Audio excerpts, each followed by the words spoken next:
Hello friends, welcome to kitchens time. இன்றைக்கி நம்ம channel நம்ம ரெசிபி பார்க்க போகிறோன்னா நண்டு குழம்பு எப்படி செய்யறதுன்னு பார்க்கலாம். இந்த மாதிரி கண்டிப்பாக ட்ரை பண்ணி பாருங்கள், உங்களுக்கு ரொம்ப பிடிக்கும், ரொம்ப டேஸ்ட்டாக இருக்கும். இப்போ வாங்க ஒன்றா இதுக்கு தேவையான பொருட்கள்லாம் பார்த்துடலாம். இப்போ வந்து பார்த்திங்கன்னா நான் நண்டை எடுத்து வச்சுருக்கேன். நண்டை வந்து நல்லா உப்பு போட்டு தண்ணி ஊற்றி நல்லா உரசி நல்லா கழுவி வச்சுருக்கேங்க. இந்த மாதிரி தான் இருக்கணும். நெக்ஸ்ட் பார்த்திங்கன்னா சோம்பும் சீரகமும் நான் வந்து அரை டீஸ்பூன் எடுத்து வச்சுருக்கேன். 2 டேபிள் ஸ்பூன் இஞ்சி பூண்டு விழுது, மிளகு ஒரு 1/4 டீஸ்பூன், குழம்பு மிளகாத்தூள் சாதாரண குழம்பு மிளகாத்தூள் ஒரு 3/4 டீஸ்பூன், ஒரு 1/4 டீஸ்பூன் மஞ்சத்தூள், வெங்காயம் ஒரு 3, கருவேப்பிலை கொத்து 1, 2 தக்காளி, ஒரு பத்து தேங்காங்க ஒரு திக்னஸ் கொடுக்கறதுக்காக அதை வச்சுருக்கேன். இப்போ வந்து மண்சட்டி எடுத்து வச்சுருக்கேன். மண்சட்டியில் வந்து இப்போ வந்து எண்ணெய் ஊற்றிக்கலாம். சும்மா ஒரு 4 டேபிள் ஸ்பூன் எண்ணெய் ஊற்றிக்கோங்க. அப்புறமா சோம்பும் சீரகமும் நல்லா பொரிஞ்சு வரட்டுங்க. அது ஒரு அரை டீஸ்பூன் தான் எடுத்து வச்சுருக்கேன் நான். மிளகு வந்து 1/4 டீஸ்பூன், அதையும் சேர்த்து நல்லா பொரிஞ்சு வரட்டும், நல்லா வணக்கி விட்டுக்கோங்க. நெக்ஸ்ட் பார்த்திங்கன்னா நான் இதில் வந்து கருவேப்பிலை கொட்டி சேர்த்துக்கிறேன். ஒரு 2 கருவேப்பிலை கொட்டி சேர்த்துக்கிறேன்.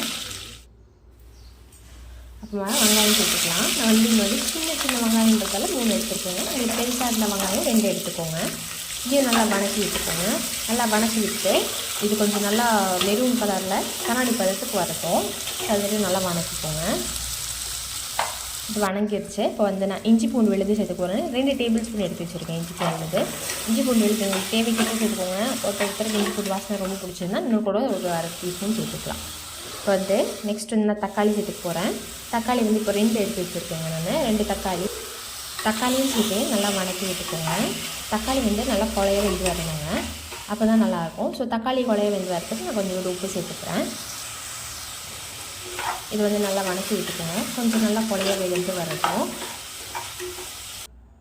இப்போ பார்த்திங்கன்னா இது கூட ஒரே ஒரு பத்து தேங்காய், ஒரே ஒரு கைப்பிடி தான் எடுத்துருக்கேன். அது வந்து போட்டுக்கோங்க. போட்டு அதையும் நல்லா வணக்கி எடுத்துக்கோங்க.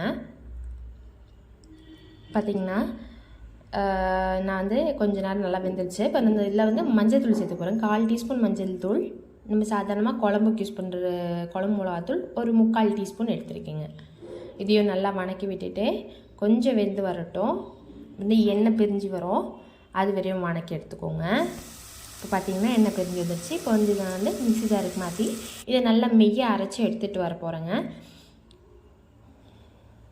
அரைச்சி எடுத்துக்கலாம். இப்போ வந்து இன்னொரு மண் சட்டியில் திருப்பி எண்ணெய் ஊற்றி சோம்பும் கருவேப்பிலையும் தாளிச்சிக்கலாம். இது நல்லா பொரிஞ்சு வரட்டும். சோம்பும் கருவேப்பிலையும் நல்லா பொரிஞ்சு வந்த கையோட நம்ம வந்து இப்போ அரைச்சி வச்சுருக்கோம்ல அந்த விழுது வந்து இதில் சேர்க்க போகிறோம். இந்த மாதிரி நல்லா மெய்யாக அரைச்சிக்கோங்க. இந்த மாதிரி சேர்த்துட்டு இதையும் நல்லா கலந்து விட்டுக்கோங்க.